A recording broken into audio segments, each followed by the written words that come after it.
जीवन जब भी हम धारण करते हैं और होश संभालते हैं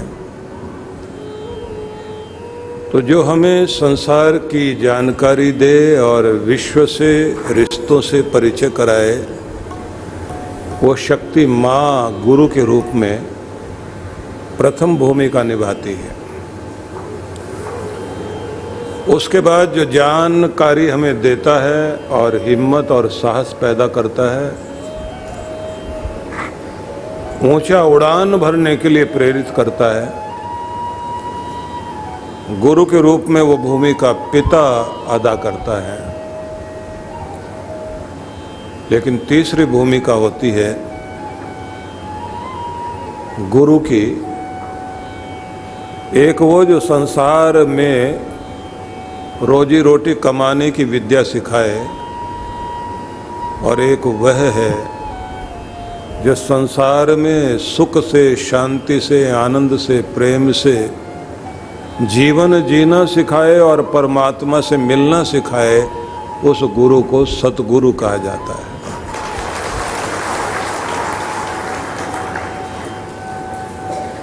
बहुत आवश्यक है जीवन में कि हम सभी लोग गुरु की उस भूमिका से जुड़ें कि जिससे हम धरती पर आ तो गए हैं, बस भी गए हैं, फंसे नहीं, इस दुनिया में आनंद पूर्वक जी सकें।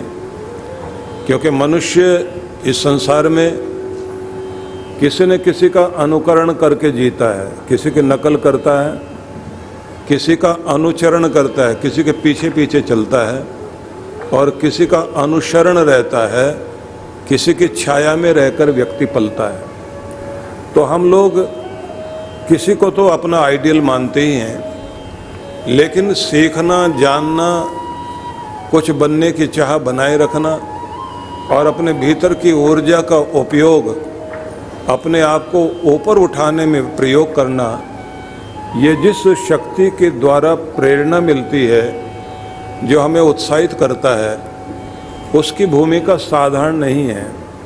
इसलिए कहा जाता है कि सारे रिश्ते कीमती हो सकते हैं, सभी रिश्तों से कीमती अगर कोई रिश्ता हो सकता है वह गुरु का रिश्ता है। ऐतिहासिक भूमिका यदि हम लोग देखते हैं तो जिन जिन लोगों के जीवन में गुरु की भूमिका रही, राम जी जिस भगवत शक्ति से युक्त थे वह उनका भगवत रूप जागृत हुआ जब जीवन में गुरु वशिष्ठ का पदार्पण हुआ। इससे ये पता लगता है कि भगवान भी अगर धरती पर जन्म लेकर आए और मनुष्य की देह धारण करें तो गुरु उनको भी करना पड़ता है। जैसे कृष्ण भगवान को भी संदीपनी की शरण में जाकर अपनी भीतर की ज्योति को जागृत करने के लिए गुरु की शरण ग्रहण करनी पड़ी। महाराष्ट्र की धरती से जिस एक महान व्यक्तित्व का उदय हुआ, जब लोग गुलामी के कालखंड में अपने आप को कमज़ोर अनुभव कर रहे थे, तब एक शक्ति का उदय हुआ। वह शक्ति थी छत्रपति शिवाजी के रूप में। और उस शक्ति ने उस समय जब मुगलों के साथ लोग अपनी बेटी तक के रिश्ते करने लग गए थे,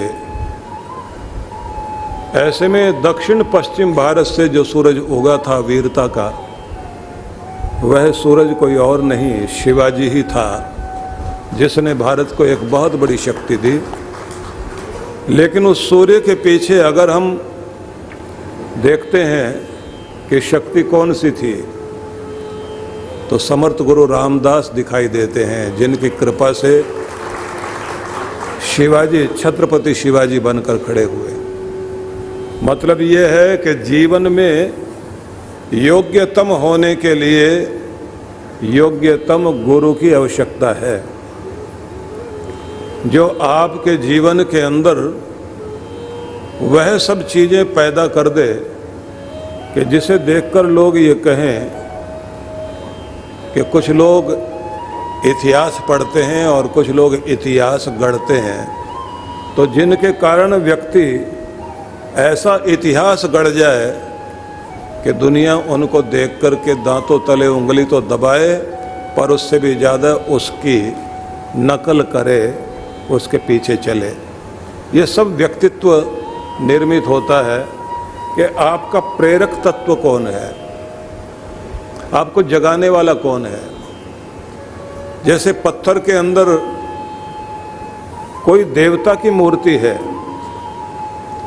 पर उस पत्थर के अंदर के फालतूपन को काटने वाला शिल्पी जरूर चाहिए। फालतू पत्थर को काटकर अलग कर दिया जाए तो अंदर से भगवान की मूर्ति निकल आती है। ऐसे ही हर आदमी के अंदर भगवत तत्व है, गुरु ही है जो छांट करके काट करके फालतू चीज को निकाल देगा और आपके अंदर के देवता को जागृत कर देगा। तो उसके लिए जरूरी है कि अपने आप को गुरु के समर्पण में लाएं और सीखें, जानें। बात तब बनती है जब आप गुरु से बहुत प्रेम करते हैं, गुरु के वचनों से प्रेम करते हैं, गुरु के आदर्शों को अपनाते हैं और गुरु की आज्ञा के अनुसार जीवन जीने के लिए तत्पर होते हैं। कितना प्रेम होना चाहिए आप समझ सकते हैं कि अलेक्जेंडर सिकंदर अपने गुरु अरिस्टोटल से, अरस्तु से कितना प्यार करता था। गुरु चलते हैं तो गुरु के पीछे व्यक्ति चले, लेकिन नियम होता है कि गुरु की छाया पर भी पांव नहीं पड़ना चाहिए। गुरु जैसे बताए वैसे चलिए, लेकिन ये भी ध्यान रखना होता है कि गुरु हमारे मन का ध्यान रखे और हम गुरु के तन का ध्यान रखें, उन्हें कष्ट नहीं होने दें। ये शिष्य की जिम्मेदारी है और शिष्य का मन भगवान से जुड़ा रहे, ये गुरु की जिम्मेदारी। तो उन्होंने अपने शिष्य को साथ लिया और ये कहा कि छोटा सोचना छोड़ो, बड़ा सोचो। अरिस्टोटल की शिक्षा थी कि आज की उपलब्धि में संतुष्ट हो, आनंदित हो, लेकिन आगे बढ़ने का मार्ग जहाँ तक दिखाई दे बढ़ते चले जाना, रुक कर के नहीं जीना। तुम साधारण नहीं हो, विश्व शक्तिशाली की पूजा करता है और शक्ति भीतर से आती है। बहुत सारी चीज़ें वो सिखाते थे, सिकंदर के अंदर वो चीज़ें जागृत हुई, लेकिन वो अपने गुरु को मानता कितना था। ये दो उदाहरण ध्यान में रख लें तो पता लग जाएगा कि प्रेम गुरु के प्रति क्या हो सकता है। पहला उदाहरण ये है कि गुरु के साथ सिकंदर चल रहा है और एक जंगल की पगडंडी से होकर के दोनों जा रहे हैं। पीछे पीछे शिष्य है, आगे आगे गुरु। सामने एक छोटी सी नदी पड़ती थी, पानी तेज था, गुरुजी ने उसको पार करके जाना था। सिकंदर दौड़ करके आगे आ गया और बोला, गुरुदेव अब आगे से मैं बताऊंगा आपको कैसे चलना है। अब गुरुजी को लगा कैसे चलना है, ये तो मुझे बताना, ये मुझे बताने लगा। वो जल्दी से दौड़ के आगे आया और एक पेड़ की टहनी तोड़ी और पानी में घुस गया। पानी को नापते नापते देखता रहा किधर पानी कम है, किधर कोई गड्ढा नहीं है। पूरी टोह लेने के बाद फिर कहा, गुरुदेव अब आप आइए। बाहर निकले। गुरुजी ने पूछा कि तू आदेश देने वाला बन गया मुझे, तुम्हें तो मुझे मानना चाहिए। तो उस समय जो सिकंदर ने कहा वो याद रखने लायक है। उसने कहा, गुरुदेव आपकी जिम्मेदारी भी हमारी है।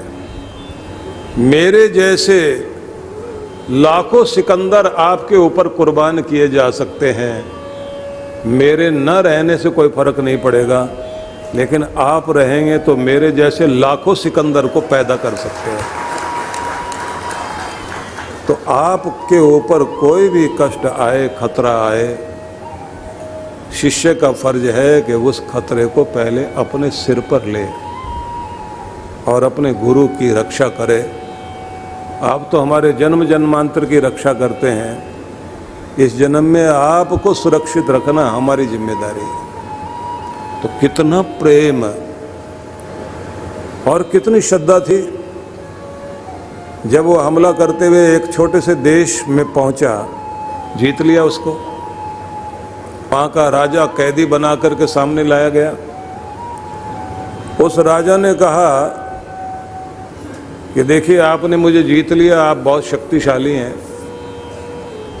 लेकिन अगर आप मुझे प्राण दंड न दें तो आपका बहुत उपकार होगा, मैं आपको कोई एक कीमती चीज दे सकता हूं।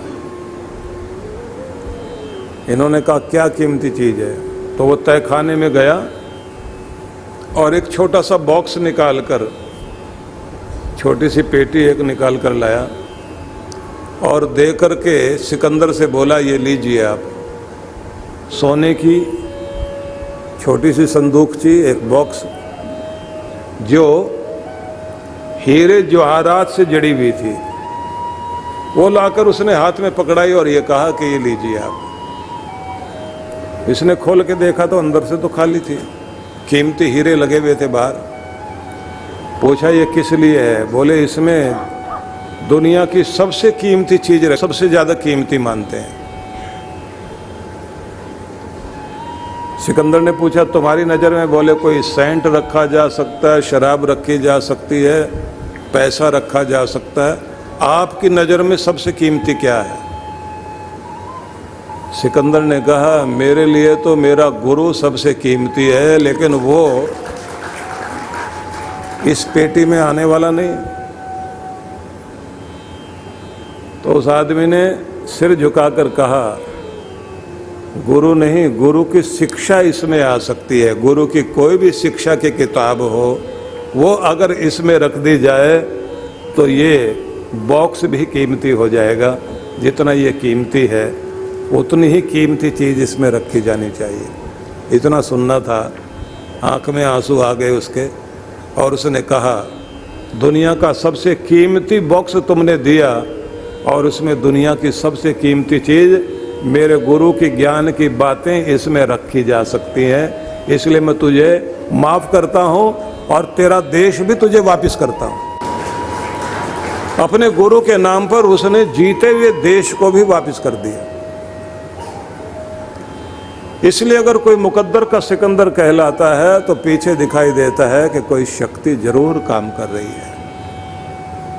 अगर अपनी जिंदगी को कीमती बनाना चाहते हैं तो अपने गुरु से प्यार करना सीखें और श्रद्धा गहरी होनी चाहिए। गुरु का भी कर्तव्य बनता है कि शिष्य के हृदय में उस प्रेम को पैदा करे, उस श्रद्धा को पैदा करे कि वो अपने माता पिता के प्रति भी शिष्य कर्तव्य निभाए, अपने समाज के प्रति भी और अपने देश के प्रति भी प्रेम रखने वाला बने। ये जिम्मेदारी भी गुरु की होती है कि शिष्यों के अंदर धर्म के प्रति भी भक्ति पैदा करे, लेकिन राष्ट्र भक्ति को भी उत्पन्न करे। डॉक्टर राधाकृष्णन हमारे देश के राष्ट्रपति रहे और बहुत बड़े शिक्षक भी थे। मैसूर विश्वविद्यालय में जब वो पढ़ा रहे थे तो अपने बच्चों को, विद्यार्थियों को अपना कोर्स पढ़ाने के साथ साथ जिंदगी जीना भी पढ़ा रहे थे। उनके अंदर बड़प्पन लाने के संदेश भी दे रहे थे, उनको आध्यात्मिक रूप से भी जागृत कर रहे थे। एक अवसर आया कि उनको कलकत्ता विश्वविद्यालय में वहाँ जाने के लिए व्यवस्था बन गई, तो मैसूर विश्वविद्यालय को छोड़ करके जाने लगे। तो विद्यार्थियों से कहा कि बेटा अब मैं स्थान परिवर्तन कर रहा हूँ, मैसूर को छोड़कर जाऊँगा और कलकत्ते विश्वविद्यालय में पढ़ाऊँगा। सारे विद्यार्थी, पूरा कॉलेज खड़ा हो गया कि हम आपको जाने नहीं देंगे। इन्होंने जब कहा कि भाई जाना तो पड़ेगा, तुम ऐसा करो एक तांगा घोड़ा गाड़ी मंगा लो, मेरा सामान उसमें रखवा दो और आज ही मुझे जाना है। विद्यार्थी उनका सामान लेकर आए, घोड़ा गाड़ी मंगा ली गई। घोड़ा गाड़ी में सामान रख दिया गया, लेकिन घोड़े को हटा दिया और रस्सी बांधकर 1000 विद्यार्थी अपने कंधे पर रस्सी लेकर के और अपने गुरु को बैठाया उस तांगे में, उस घोड़ा गाड़ी में, उसमें बैठाकर खुद घोड़े की जगह लग गए और खींचते हुए रेलवे स्टेशन के लिए चल पड़े। पूरा शहर उमड़ पड़ा देखने के लिए कि ये कौन विद्यार्थी किसको लेकर जा रहे हैं। तो वो क्या बता रहे थे कि घोड़ा गाड़ी को घोड़ा खींचता है, जानवर खींचता है, लेकिन जिस गुरु ने हम जानवरों को इंसान बना दिया, आज उनकी गाड़ी को खींचने के लिए हम विद्यार्थी लेके चले।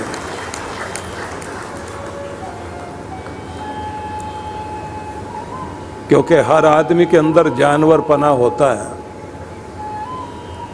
एक एनिमल ब्रेन हर आदमी के अंदर है, पर उस एनिमल ब्रेन को जागृत करने का काम भी गुरु करता है। और ये बात तब होती है जब आपकी श्रद्धा गहरी होती है। अगर अपनी श्रद्धा को बनाए रखें और गुरु के प्रति प्रेम बनाए रखें, निश्चित रूप से जीवन में चमत्कार घटता है। वो चमत्कार वैसा नहीं है जिसको हम कहें कि तुम्हारे लिए कोई जादू हो जाएगा। वो ऐसा कुछ घटना घटती है कि आप खुद ही एक जादू बन जाते हैं। दुनिया कहती है पहले जानवर जैसी जिंदगी थी और आज देवताओं का भी देवता बनकर खड़ा हो गया इंसान। बस वो देवता बन सके हम लोग, उसके लिए काम करना है।